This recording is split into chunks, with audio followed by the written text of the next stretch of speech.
Olá, sejam todos bem-vindos ao Livro da Minha Vida, da Academia BAI, uma academia de vida agora em nossas casas. Eu sou a Seixas Fonseca, estudante de Contabilidade e Finanças do ISAF. Estou aqui para falar-vos de um best-seller, O Deus das Pequenas Coisas, de Arundhati Roy. Susana Arundhati Roy, nascida aos 24 de novembro de 1961, filha de um gerente de plantação de chá e de uma ativista cristã dos direitos femininos. Ela é escritora, novelista, ativista dos direitos humanos, causas ambientais e anti-globalização indiana. É a primeira pessoa indiana Ou foi a primeira pessoa indiana a vencer o Leonard Booker Prize em 1997 pela sua primeira novela, O Deus das Pequenas Coisas, e em 2002 venceu o Leonard Cultural Freedom Prize. Eu acredito que a vida pessoal da Arundhati lhe serviu de inspiração para escrever este livro e para ser essa mulher preocupada com a continuidade de certos costumes culturais na Índia como a consequência das castas, principalmente a realidade dos intocáveis.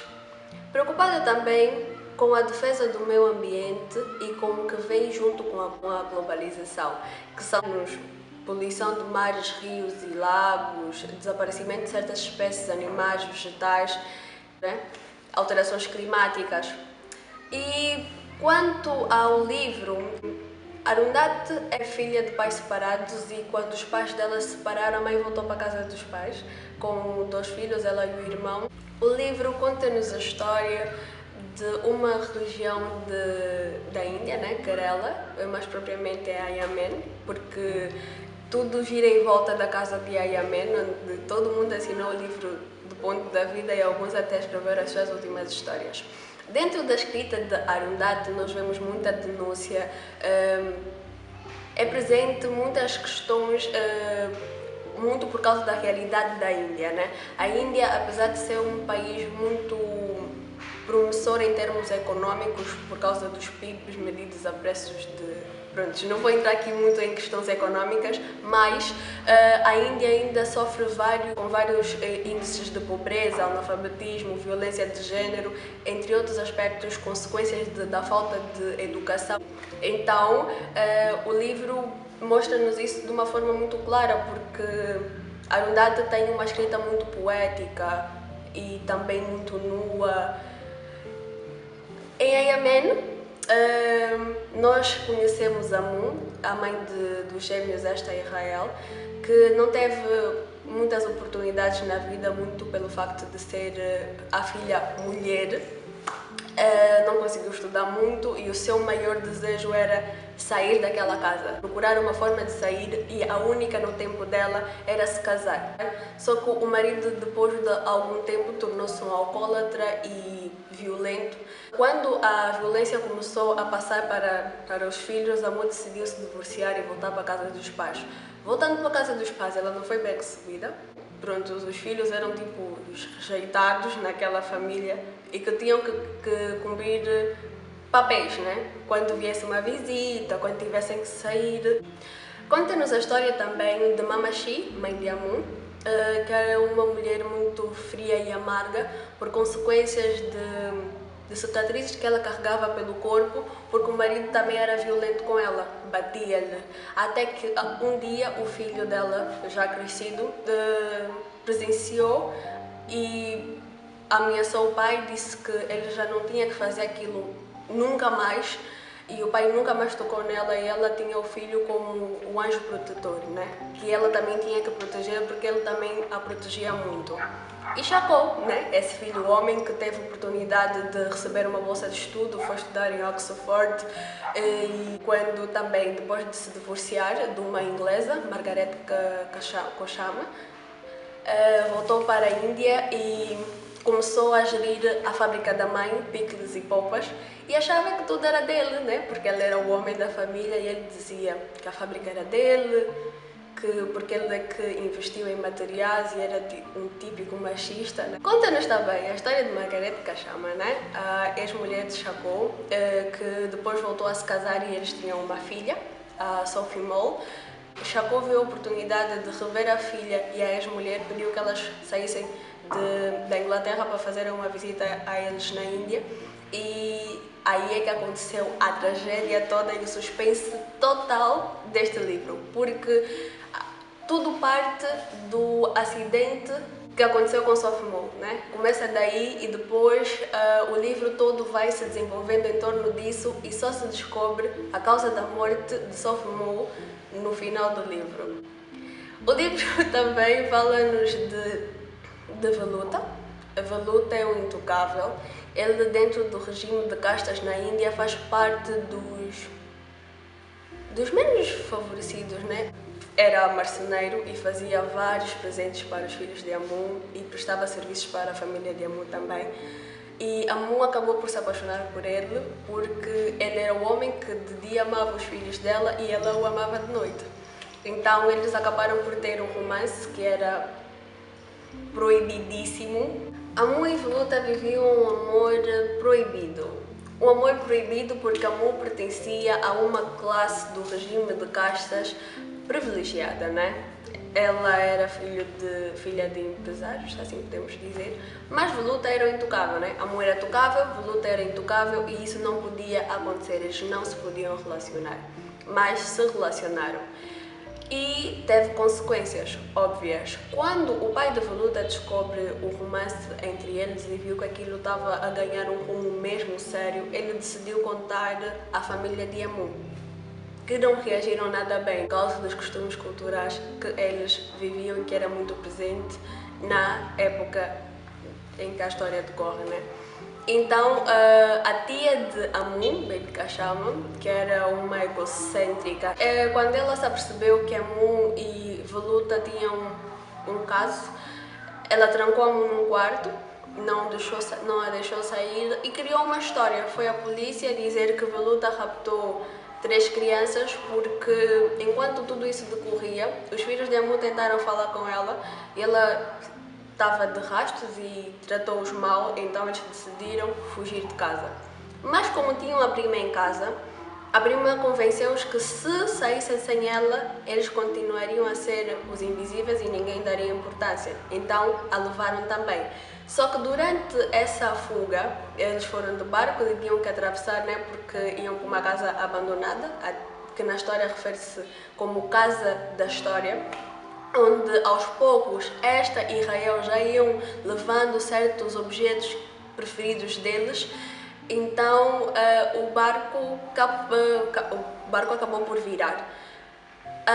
Rael e esta conheciam aquele rio como ninguém, né? Porque eles brincavam lá, eles eram de lá e Veluta os ensinou a nadar e a remar naquele mesmo rio. Naquele rio, lago. Já Sophie Mull não. Ela estava de férias, nunca tinha antes visto o rio e ela não sabia nadar. Então ela afogou-se, os gêmeos infelizmente não a conseguiram salvar e eles foram para a Casa da História, né, se socorrer. Veluta, depois de tudo que aconteceu, tentou pedir ajuda em certas pessoas que diziam-se defensores dos direitos dos oprimidos, mas tudo era mera burocracia. Não o ajudaram, obviamente. Ele depois também foi até a Casa da História. E a tia de Amun, enquanto isso, estava numa delegacia a depor que ele tinha violado a sua sobrinha e que tinha raptado 3 crianças, porque eles não faziam ideia de onde é que as crianças estariam. Mas tudo era invenção. A polícia procurou por Veluta, o encontrou na Casa da História, encontrou também as 2 crianças que também estavam lá apavoradas porque não tinham bem noção do que se estava a passar. A prima tinha morrido e eles não sabiam nem como aquilo tinha acontecido, porque eram crianças de 7 anos e levaram Veluta quase morto, né, de tanta porrada, e levaram as crianças também. E o que eles encontraram lá, eles também fizeram uma divisão. A delegacia obrigou o mais velho, esta, a depor contra a Veluta, porque lhe fez escolher entre a Veluta e a mãe. E obviamente que ele escolheu a mãe, né? E disse que sim, só disse que sim, porque era só a única coisa que ele precisava dizer para se confirmar que Veluta era um raptor, né? Que tinha raptado as crianças e que tinha violado a mãe. Ele disse que sim, simplesmente. E o Veluta nem aguentou nem mais uma noite na cadeia, né? Ele morreu. A mãe sentiu-se super culpada depois de tudo isso. Para o Chacó, o pai de Sofumu, disseram que a Mu era culpada por ela ter morrido. Era tudo muito uma mágoa antiga que a tia tinha de Veluta. E porque ele era um intocável, mas era muito dinâmico. Porque o facto de ter um regime, né, de castas para dividir a sociedade, para dizer quem pode, quem não pode fazer uma outra coisa. Veluta era um homem, né? Era dinâmico, era lindo.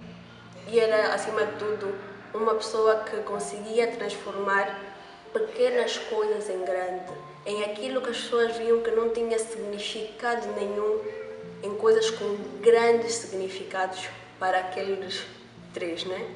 Rael, Esther e Amun, que não tinham mais nada, a não ser o amor de Veluta. Prontos, então é mais ou menos essa história que o livro nos conta. E eu senti-me muito chocada com uma cena que eu li, em que esta é abusada sexualmente por um senhor do cinema, né, que trabalhava na bancada, né, a vender sumo, refresco de laranja, refresco de limão e pipocas. Este livro, eu quando comecei a ler, eu achei que fosse diferente do que de facto ele era, né? Porque tinha alguns termos, confesso, que eram meio complicados e eu entendo porquê, porque é um livro que não é nem do meu século, né? Então, depois, com o desenrolar da história toda, eu comecei a pensar de uma forma mais ampla sobre certas coisas e também o livro mostrou ser muito intemporal porque as denúncias presentes neste livro ainda são vividas até hoje, né? O que não deveria estar a acontecer, prontos. A violência do género, que ainda acontece muito, abuso sexual, abuso infantil, tudo isso é preocupante para uma sociedade. O alto nível de analfabetismo que não é só a Índia que está a passar por isso.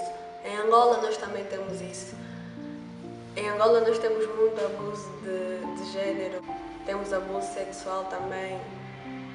E outra coisa que eu também coloquei a mão na consciência, e por isso é que um dos livros da minha vida é sobre essa questão da família, né? Muita gente fica muito presa à família só porque é minha família.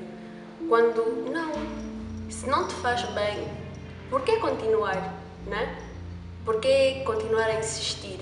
Só porque tem o mesmo sobrenome, só porque tem o mesmo sangue, só porque alguém disse que vocês são parentes. Eu sou de opinião que nós devemos permanecer com o que nos faz bem. Outra coisa também que eu aprendi com este livro é que o que nos machuca, né, não são os sentimentos, são as pessoas. As pessoas é que nos fazem mal, não é a nossa verdade que nos faz mal, não é o amor que nós sentimos que nos faz mal, não é a compaixão que nós sentimos que nos faz mal, não é dar carinho, dar afeto, dar importância, é a quem nós damos. Aquelas pessoas a quem nós destinamos os nossos sentimentos, se não estiverem preparadas para os receber, elas é que estão a nos machucar, elas é que estão a nos ferir e nós não temos que nos privar de sentir por causa dessas pessoas. Porque no mundo existem N pessoas. Hoje não foi essa, amanhã pode ser aquela. Então eu super recomendo este livro, mesmo. Porque eu acho que todo mundo tem que pensar sobre isso, todo mundo tem que prestar muita atenção e principalmente a isso que agora é tipo viral, né, no mundo todo, vermos vídeos de senhores a violarem crianças, as crianças sem saberem que o tio não tem que tocar no corpo dela, o pai não tem que estar a pegar nas partes íntimas. Não tem que acontecer, porque existe violência de pai com filha, de pai com filho. Existe essa violência, existe violência de tio, de primo, e que às vezes os mais próximos não prestam atenção, negligenciam, porque ela não é assim. Ela está a agir estranho com alguém e você não pergunta porquê, porque é preocupante. O Esta, quando cresceu, no livro não se vê nenhuma fala dele adulto. Ele tornou-se completamente frio. Então vamos prestar atenção a essas coisas que são importantes mesmo. Então, até a próxima. Foi muito bom estar aqui com vocês e este é o livro da minha vida da Academia Vai. Uma academia de vida agora onde? Em nossas casas. Tchau, tchau.